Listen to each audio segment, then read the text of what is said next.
नमस्कार, दीपास किचन मध्ये आज आपण गौरी गणपती विशेष मऊ रसरशीत असे खव्याचे गुलाबजामुन बनवणार आहोत। यासाठी 5 अशा खास टिप्स मी इथे दाखवलेल्या आहेत, त्यामुळे तुमचे गुलाबजामुन अगदी परफेक्ट असे बनले जातात। पहिल्याच प्रयत्नामध्ये तुम्ही अगदी मऊ रसरशीत असे खव्याचे गुलाबजामुन बनवू शकता। पाक ओळखण्याची पद्धत, पाक व्यवस्थित मुरण्यासाठी काही ट्रिक दाखवलेल्या आहेत।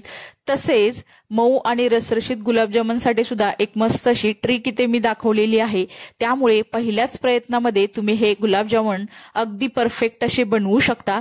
चला तर मग वेळ न घालवता रेसिपी सुरू करूयात। खव्याचे गुलाबजामुन बनवण्यासाठी मी ते पाव किलो इतका डेअरीमधून खवा आणला आहे, तर वाटीमध्ये तो 1 वाटी इतका भरलेला आहे। अगदी त्याच वाटीने मी पाव वाटी इतका मैदा घेतलेला आहे। आता आपण हा खवा एका मोठ्या ताटामध्ये काढून घेऊयात आणि त्याला हाताने अगदी व्यवस्थित असं आपण मोकळं करून घ्यायचं आहे। आज आपण खव्याचे मस्त रसरशीत असे गुलाबजामुन बनवणार आहोत।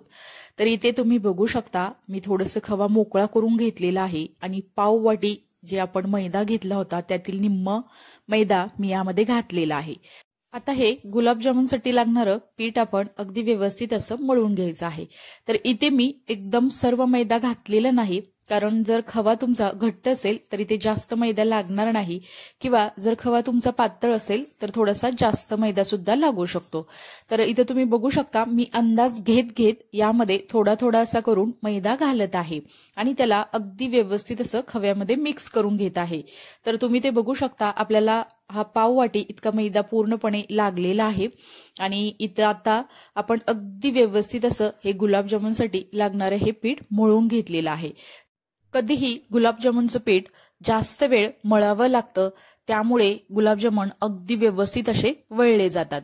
तर थोड्या प्रमाणात असेल तर तुम्ही हे कणिक जास्त वेळ मळू शकता, परंतु जास्त प्रमाणात जर तुम्हाला गुलाबजामुन करायचे असेल तर त्यासाठी मी तुम्हाला एक पद्धत दाखवणार आहे। तर इथे मी कणकेचे 2 भाग केलेले आहेत। आता आपण इथे एक मिक्सरचं भांडं घ्यायचं आहे। तर यामध्येच मी वेलची पावडर बारीक करून घेतली आहे, तेच माझं हे भांडं आहे। त्यामध्ये मी हे निम्म पीठ घालणार आहे आणि मिक्सरमध्ये अगदी ऑन ऑफ करत एक 15 ते 20 सेकंद आपण याला फिरवून घ्यायचं आहे।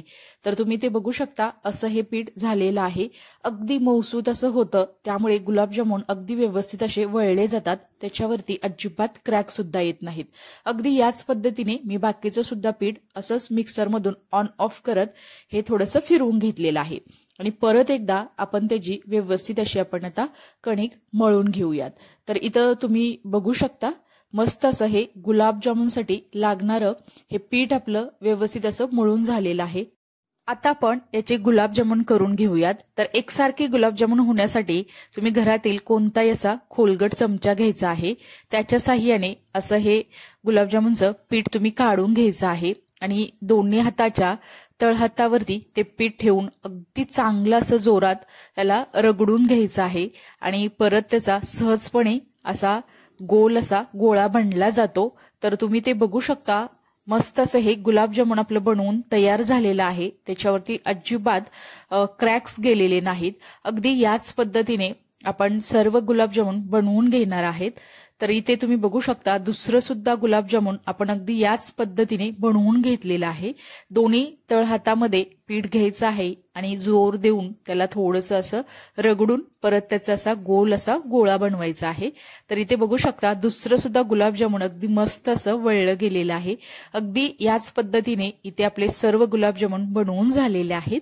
तर तुम्ही ते बघू शकता, अगदी एकसारखे असे सर्व गुलाबजामुन बनले गेलेले आहेत, त्यावरती अजिबात क्रॅक्स गेलेले नाहीत। आता हे आपले या प्रमाणामध्ये साधारणतः 31 गुलाबजामुन तयार झालेले आहेत।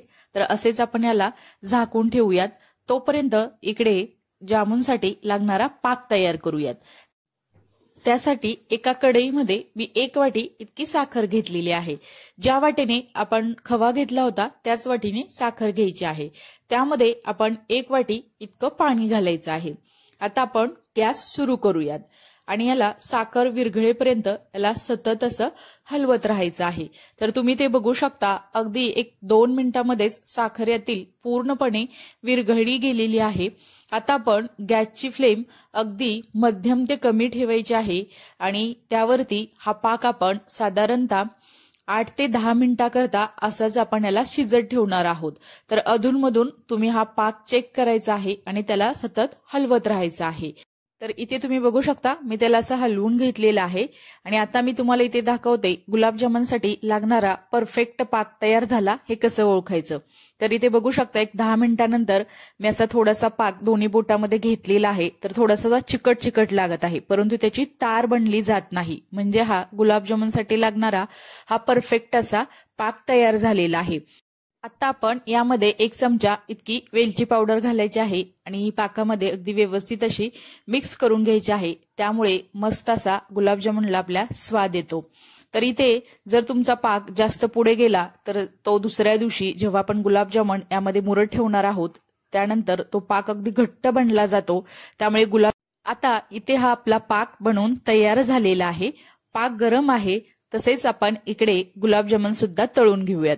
त्यासाठी गॅसवरती कढईमध्ये मी पुरेसं तेल ठेवलेलं आहे। तेल आपण मध्यम गॅसवरती गरम करून घ्यायचं आहे। जास्तही तेल गरम करायचं नाही, नाहीतर गुलाबजामुन तुमचे वरून करपले जातात आणि आतून कच्चे राहतात। तर इथे आपलं तेल मध्यम गॅसवरती व्यवस्थित असं गरम झालेलं आहे। त्यामध्ये आपण बनवून घेतलेली इथे गुलाबजामुन घालायचे आहेत। तर तुमचे गुलाबजामुन किती आहे किंवा तुमची कढई केवढी आहे त्या प्रमाणामध्ये तुम्ही यामध्ये गुलाबजामुन सोडायचे आहेत। तर ही पहिली बॅच आहे। तर मी इथे साधारणतः 8 ते 10 इतके गुलाबजामुन इथे सोडलेले आहेत आणि याला आता मध्यम गॅसवरती आपण थोडंसं असं सतत हलवत याला लालसर रंगावरती तळून घेणार आहोत। तर गुलाबजामुन टाकल्या लगेचच हलवायचे नाहीत, नाहीतर त्याचा शेप थोडासा बिघडण्याची शक्यता असते। तर इथे तुम्ही बघू शकता एक साधारणतः 4 ते 5 मिनिटाकरता मी मध्यम गॅसवरती हे गुलाबजामुन चांगले तळून घेतलेले आहेत आणि याला मस्त असा कलर सुद्धा आलेला आहे आणि परफेक्ट असे हे तळले सुद्धा गेलेले आहे। आता आपण एका दुसऱ्या डिशमध्ये हे बनवून घेतलेले गुलाबजामुन काढून घेऊयात। तर तुम्ही ते बघू शकता अगदी एकसारख्या रंगावरती तळले गेलेले आहेत आणि मस्त असे बनले सुद्धा गेलेले आहेत। आता आपण अगदी याच पद्धतीने बाकीचे सुद्धा राहिलेले सर्व गुलाबजामुन तळून घ्यायचे आहेत। तर इथे आपली दुसरी सुद्धा बॅच गुलाबजामुनची अगदी व्यवस्थित अशी तळली गेलेली आहे आणि हे सुद्धा गुलाबजामुन आपले व्यवस्थित असे बनले गेलेले आहेत। अगदी याच पद्धतीने आपण बाकीचे सुद्धा सर्व गुलाबजामुन मस्त असे तळून घेतलेले आहेत आणि गरम गरम गुलाबजामुनच आपण असेच पाकात टाकायचे आहेत। त्यामुळे ते अगदी रसरशीत असे बनले जातात। तर इथे मी अगोदर तळून घेतलेले सर्व गुलाबजामुन ऑलरेडी पाकामध्ये टाकलेले आहेत। तर गुलाबजामुन अगदी रसरशीत होण्यासाठी किंवा पाक आतमध्ये चांगला मुरण्यासाठी एक टूथपिक घ्यायची आहे आणि टूथपिकच्या सहाय्याने गुलाबजामुन गरम असतानाच त्याला असं थोडेसे होल पाडायचे आहेत आणि त्यामध्ये आपण पाकामध्ये हे गुलाबजामुन टाकून घ्यायचे आहेत। आता तुम्ही बघू शकता अगदी याच पद्धतीने मी सर्व गुलाबजामुन करून घेतलेले आहेत आणि त्याला पाकामध्ये अगदी व्यवस्थित असं आपण हलवून घेऊयात आणि यावरती झाकण ठेवून आपण साधारणतः 8 ते 10 तासाकरता असेच गुलाबजामुन आपण मुरत ठेवूयात। तर मी आदल्या दिवशी संध्याकाळी हे गुलाबजामुन केलेले आहेत, तर दुसऱ्या दिवशी सकाळी तुम्ही ते बघू शकता गुलाबजामुनने पाक अगदी व्यवस्थित असा शोषून घेतलेला आहे आणि मस्त अगदी रसरशीत असे हे गुलाबजामुन बनले गेलेले आहेत। तर मी ते तुम्हाला हलवून दाखवते। मस्त असे हे छान असे गुलाबजामुन आपले बनवून तयार झालेले आहेत। तर हातावरती घेऊन मी तुम्हाला दाखवते अगदी मस्त एकदम लुसलुशीत आणि तितकाच हा रसरशीत मस्त असा आपला हा गुलाबजामुन बनला गेलेला आहे। तर इथे तुम्ही बघू शकता त्यातील एक गुलाबजामुन मी तुम्हाला इथे कट करून दाखवते। तर अगदी सहजपणे तो कट सुद्धा होत आहे आणि आतपर्यंत याच्या मस्त असा हा पाक मुरला गेलेला आहे आणि अगदी मऊसूत असे हे खव्याचे गुलाबजामुन आपले बनवून तयार झालेले आहेत। तुम्ही सुद्धा अगदी माझ्या पद्धतीने हे गुलाबजामुन बनवले तर अगदी रसरशीत आणि एकदम मस्त मऊ असे बनले जातील। एकदा नक्की करून बघा। येत्या गौरी गणपतीसाठी हे रसरशीत असे गुलाबजामुन तुम्ही घरच्या घरी मस्त असे बनवू शकता। ही रेसिपी तुम्हाला कशी वाटली हे मला नक्की कमेंट्समध्ये सांगा। जर रेसिपी आवडली असेल तर दीपाज किचन या चॅनेलला न विसरता लाईक, शेअर आणि सबस्क्राइब करा आणि शेजारील बेल आयकॉनवरती क्लिक सुद्धा करा, कारण तुम्हाला अजून अशा छान छान साध्या सोप्या अगदी परफेक्ट अशा रेसिपी पाहायला मिळतील। चला तर मग नंतर भेटूया आपण अशाच एका छान आणि एकदम मस्त अशा रेसिपी सोबत। तोपर्यंत सर्वांना धन्यवाद।